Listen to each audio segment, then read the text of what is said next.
दोस्तों, बिहार की सियासत में ड्रामा चालू है, वो भी फुल वॉल्यूम पर। जो दिख रहा है वो कहानी का आधा हिस्सा है और जो चल रहा है वो नीतीश कुमार का पूरा गेम प्लान। अब सवाल ये है, क्या नीतीश कुमार ने कांग्रेस से बातचीत शुरू कर दी है?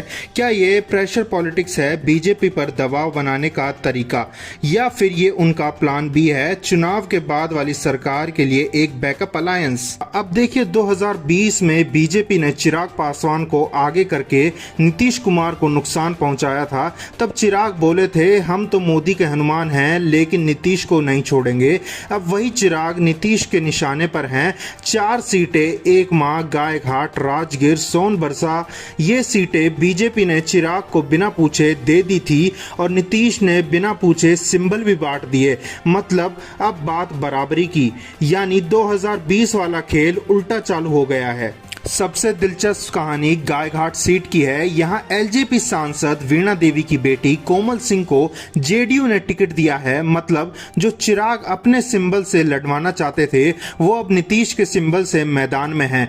अब लोग यह कहते नजर आ रहे हैं, घी तो दाल में गिरा है, बस चूल्हा बदल गया है। अब आइए जरा एनडीए के भीतर। यहाँ उपेंद्र कुशवाहा ने साफ कहा, nothing is well in NDA. और ये बात किसी ट्रोल ने नहीं बल्कि कुशवाहा अपने घर से कहते नजर आए।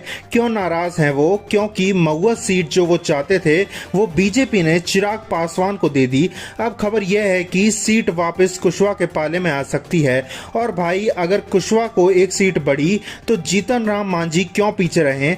वो भी कह चुके हैं, हम भी 2 सीटों पर उम्मीदवार देंगे, यानी बंदर बांट शुरू हो चुका है। अब देखिए, बीजेपी का असली गेम है जातीय समीकरण। बिहार में बिना पिछड़े वर्ग की राजनीति, सत्ता मिलना मुश्किल है। पहले तो नीतीश के सहारे चल रही थी, अब वही कार्ड चिराग पासवान के नाम पर खेल रही है बीजेपी को लगा था कि नीतीश को साइडलाइन कर देंगे, लेकिन नीतीश ने गेम ही पलट दिया। अब बीजेपी उसी गठबंधन में डैमेज कंट्रोल मोड में है। अब पटना के गलियारों में एक और खबर चल रही है कि नीतीश कुमार ने कांग्रेस से संपर्क साधा है। कुछ लोग यह कह रहे हैं कि यह सिर्फ प्रेशर पॉलिटिक्स है, मतलब खबर उड़ाओ, माहौल बनाओ। पर याद रखिए, नीतीश राजनीति में कभी फालतू शोर नहीं करते। अगर उनके लॉयलिस्ट ने कांग्रेस या लालू तेजस्वी यादव से बात की है तो वे पोस्ट इलेक्शन प्लानिंग का हिस्सा हो सकती है। अब सोचिए, एनडीए में सीट बंटवारा अधूरा, महागठबंधन में भी सीट फाइनल नहीं और 17 अक्टूबर को आखिरी दिन है नॉमिनेशन का। मतलब 2 दिन बाकी हैं सभी पार्टियों के पास, पर सभी पार्टियों के घोड़े बिना नाल के दौड़ रहे हैं।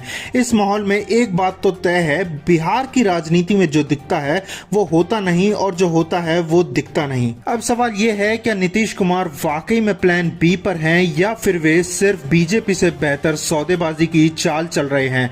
जो भी हो, बिहार चुनाव के बाद किंग मेकर कौन होगा इसका अंदाजा अभी से लगाना मुश्किल ही है। लेकिन एक बात पक्की है, नीतीश कुमार फिर से एक बार गेम के मास्टर बन चुके हैं।